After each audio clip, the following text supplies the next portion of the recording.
Hello दोस्तों, तो चलिए देखते हैं कैसे हम बिल बनाएंगे अपने एक्सेल वीबीए के सॉफ्टवेयर में ई प्राइम में। तो हमने सिंपल सा एक्सेल बटन पे क्लिक किया और अपना एक्सेल को ओपन कर लिया। तो दोस्तों इसमें ऐसा सिस्टम लगा हुआ कि देखिए एक्सेल हाइड हो गया, हमारा यूज़र फॉर्म आ गया। अब इस पर क्या है, यूज़र नेम और पासवर्ड डाल के जब लॉगिन करेंगे तभी हमारा ये फॉर्म ओपन होगा, कंपनी का नाम लिख के आएगा। तो यहाँ से हमने क्या किया, लॉगिन कर लिया। लॉगिन किया तो ये हमारा होम पेज आ गया हमारे सॉफ्टवेयर का। तो इसमें सबसे पहले हम मास्टर क्रिएशन पे आके कंपनी मास्टर पे आके यहाँ पे अपना नेम चेंज करेंगे और यहाँ लिखेंगे एजी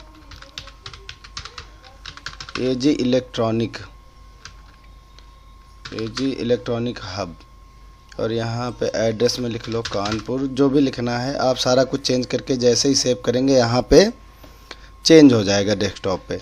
तो अब हमारा जो है कंपनी इसमें चेंज हो गई। यहाँ से सेव बटन दबा के हम यहाँ पे क्या करेंगे, इसको सेव भी कर लेंगे। दोस्तों अभी इसमें हमें सेल बिल बनाना है। सेल बिल बनाने के लिए हमें सबसे पहले तो चाहिए किसके नाम पे हम सेल बिल बना रहे हैं, उसका नाम और आइटम क्रिएशन पे आते हैं। इसमें इतने सारे आइटम बने हुए हैं। चलिए हम इसमें जैसे कि हम इसमें ऐड करते हैं। एक देखिए इसमें ऐड है बल्ब और सूर्या का। अभी यहाँ फिर से हम बल्ब ऐड करते हैं, लेकिन सूर्या का नहीं, सिस्का का करते हैं। पीसीएस लिखते हैं। सेल रेट है इसका 150, परचेज रेट है 100, मिनिमम स्टॉक 10 होना चाहिए, ओपनिंग की स्टॉक इस समय है 100 पीस। सेव कर दिया तो हमारे बल्ब बन के रेडी हो गया। इस तरह से जितने भी आइटम है वो आप यहाँ से क्रिएट कर सकते हैं। अब इसमें देखिए एक बल्ब सूर्या का है, एक है सिस्का का। चलिए आइटम बन गया, बड़ा आसान है। इसकी पीडीएफ भी बन जाएगी, आप कर सकते हैं। अपडेट करना रेट वेट, इस पर डबल क्लिक करना और यहाँ पे सेल रेट 140 जैसे हमने डाल दिया, अपडेट कर दिया तो क्या होगा, यहाँ पे 140 आ जाएगा। बड़ा इजी है, आइटम आपने बना लिया है। उसके बाद अकाउंट क्रिएशन है। अब जिसके नाम पे हमें बिल काटना है, पहले तो उसका नाम है जिसको माल बेचना है। तो हमने इसमें नाम ऐसे ही लिख लिया ABC कंपनी, और ये हमारा है कस्टमर, और ये हमारे लखनऊ के हैं। ये देखो।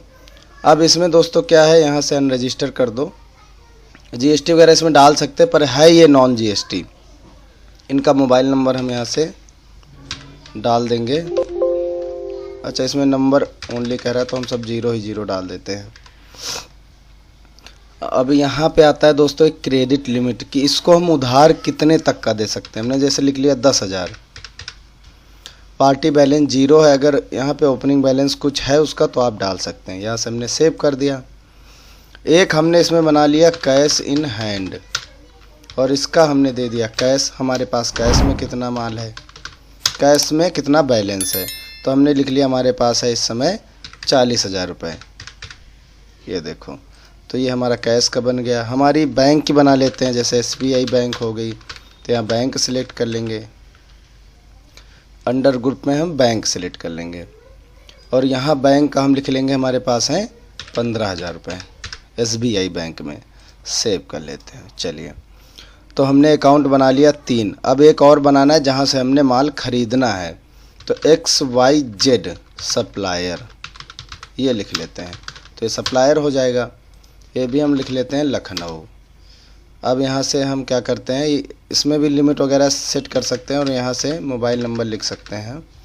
सेव कर देंगे तो हमारा एक सप्लायर बन गया, एक कस्टमर बन गया, और बैंक और कैश बन गया। तो ये सारे अकाउंट बन गए, और भी आप ऐड कर सकते हैं। खर्चे के भी अकाउंट यहाँ से आप ऐड कर सकते हैं, जैसे वो भी हम समझा देते हैं आपको। जैसे ऑफिस एक्सपेंस, यहाँ से P&L एक्सपेंस आ जाएगा। यहाँ से हम सेव कर देंगे तो एक ये भी अकाउंट बन गया। ठीक है, अब सबसे पहले हम परचेज़ करते हैं। ठीक है, परचेज़ में पार्टी का परचेज बिल नंबर आएगा, हमने डाल दिया 1। सप्लायर नेम में XYZ ही आ रहा है, बाकी नहीं आ रहा है यहाँ पे। तो बाकी इसलिए अकाउंट नहीं आ रहा है क्योंकि एक हमने बनाया था जो ABC, वो नहीं आ रहा है यहाँ पे परचेज़ में, क्योंकि वो कस्टमर था। अगर हम कॉन्फ़िगरेशन पे जाके परचेज़ में सप्लायर ओनली की जगह ऑल पार्टी करके सेव करेंगे, तब क्या होगा, परचेज़ पे यहाँ पे सारे अकाउंट आ जाएंगे। ये देखो, अभी क्या है, यहाँ पे कॉन्फ़िगरेशन पे सप्लायर ओनली लिखा है, मतलब जो हमारे सप्लायर के नेम होंगे वही आएंगे, हमें डिस्टरबेंस नहीं होगी। चलो यहाँ से हमने क्या कर दिया, एक सप्लायर का नाम यहाँ पे सिलेक्ट कर लिया। कैश करना है तो कैश, या क्रेडिट का बिल है तो क्रेडिट यहाँ से। अभी हम क्रेडिट ही समझाते हैं आपको। अब देखो यहाँ से हमने क्या किया, बल्ब लिया। बल्ब लिया तो सारे बल्ब आ गए, सूर्या और सिस्का जितने भी होंगे वो आ जाएंगे। अभी सूर्या बल्ब हम परचेज़ कर रहे हैं 200 पीस। अभी रेट इसका देखो 2400 है, तो हमने कर दिया 100 रुपये, ऐड कर दिया। फिर से यहाँ से हमने बल्ब ले लिया, सूर्या की जगह सिस्का ले लिया, इसमें रेट सही आएगा 100 रुपये। यहाँ पे हमने लिख दिया 250 पीस। और भी तो और भी ऐड कर सकते हैं, डिस्काउंट वगैरह भी डाल सकते हैं, और इसको हम कर देंगे सेव। हमने क्या किया, परचेज़ कर लिया। सर्च करके देख सकते हैं, इसका PDF भी बना सकते हैं। तो वैसे परचेज़ की तो पर्ची आती है, PDF की ज़रूरत नहीं है, लेकिन आप यहाँ से PDF पे क्लिक करेंगे तो इसका एक खूबसूरत सा प्रिंट निकलेगा, जो कि मैंने डिज़ाइन किया है। इसमें देखो लिखा है परचेज़ बिल, तो यहाँ पे सारी डिटेल आ जाएगी। यहाँ आपकी बैंक का QR कोड आ जाएगा, वो आप हटा सकते हैं। चलो अब हमारा हो गया क्या, परचेज़ हमारी फाइनल हो गई। अब रिपोर्ट पे आते हैं, अकाउंट स्टेटमेंट पे आते हैं, और यहाँ पे लगाते हैं सप्लायर। तो यहाँ पे सप्लायर ही दिखेगा, शो कर देते हैं। तो क्या हुआ, परचेज़ में 45,000 रुपये हमें पे करना है। चलो अभी हम कर देते हैं सेल। अभी सेल में क्या आ रहा, सेल की कंपनी आ रही, वो भी वहाँ कॉन्फ़िगरेशन से सेट कर देंगे तो वो आ जाएगा। अब देखो दोस्तों, कॉन्फ़िगरेशन पे एक सेटिंग है, चेक क्रेडिट लिमिट। इसमें लिखा नो, क्योंकि बार बार आपको डिस्टर्ब बनो, लेकिन हम अगर एस करेंगे तभी हमारा फ़ायदा है वहाँ से लिमिट सेट करने का। चलो अब यहाँ पे हमने सेट कर दिया कस्टमर, यहाँ पे बल्ब, यहाँ पे सूर्या, यहाँ पे 1000। इसमें कह रहा है please maintain your stock. Stock यहाँ पे है 220 पीस का। चलो हमने ओके कर दिया। फिर से बल्ब सेलेक्ट करते हैं, फिर लेते हैं सिस्का। सिस्का में हमने लिख दिया 15,000। ये देखो अब इसमें लिख के मैसेज आ गया दोस्तों, credit limit balance in this customer of 10,000। मतलब इस कस्टमर की क्रेडिट लिमिट 10,000 है, आप उसको 2.5 लाख का माल नहीं दे सकते हैं। इसको यहाँ पे बनेगा ही नहीं बिल, क्योंकि हमने वहाँ पे एस कर दिया कि हमें क्रेडिट लिमिट चेक करनी है। लेकिन अगर यहाँ पे हम क्या करेंगे, नो कर देंगे कॉन्फ़िगरेशन पे जाके, तो ये नहीं चेक करेगा क्रेडिट लिमिट। ये देखो बल्ब लिया, यहाँ से सूर्या लिया, यहाँ पे ये 15,000 बल्ब स्टॉक के लिए बोलेगा। फिर से यहाँ पे सिस्का, और यहाँ पे 20,000। ये देखो कुछ नहीं बोला। अब यहाँ से सिंपल सेव कर देंगे तो बिल सेव हो जाएगा। लेकिन हमें ये सेटिंग ऑन रखनी है, क्योंकि तभी हमारा फ़ायदा है वहाँ पे क्रेडिट लिमिट का। ये देखो अब यहाँ से हमने सेल कर दिया। अब कंपनी का सिलेक्ट किया, बल्ब लिया, सूर्या लिया, और यहाँ पे 20 बल्ब। अब हम आपको यहाँ पे दिखा देते हैं, यहाँ पे है 50 बल्ब। ये हमने, अच्छा ये इसका रेट 2500 था ना, इसलिए ये लिमिट पे आ रहा है। चलो बल्ब लेते हैं, सूर्या लेते हैं, यहाँ पे लिख दिया हमने 20 बल्ब, और इसका रेट लिख दिया 100 रुपये। फिर से हमने यहाँ से बल्ब ले लिया, और इसका सिस्का ले लिया, और यहाँ पे लिख दिया हमने 40 बल्ब।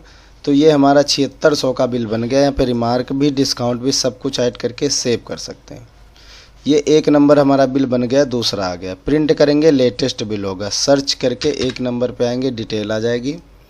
PDF में क्लिक करेंगे तो हमारा क्या हो जाएगा, सेल बिल बन के, सेल इनवॉइस बन के रेडी हो जाएगी। ये हम कस्टमर को दे सकते हैं। और ये नॉन GST है, इसमें आप चाहो तो टैक्स ऐड कर सकते हो, बट GST इसमें ऑटोमेटिक नहीं चलेगी। तो ये हमारा ये जो है PDF बन के तैयार हो गया। और बहुत ज़्यादा आइटम है तो हमें क्या करना पड़ेगा, PDF A4 साइज़ पे निकालना पड़ेगा। यहीं से आप आइटम भी ऐड कर सकते हैं। बिल वगैरह डिलीट करना है, अपडेट करना है, वो आप सर्च करके बड़ी आसानी से कर सकते हैं।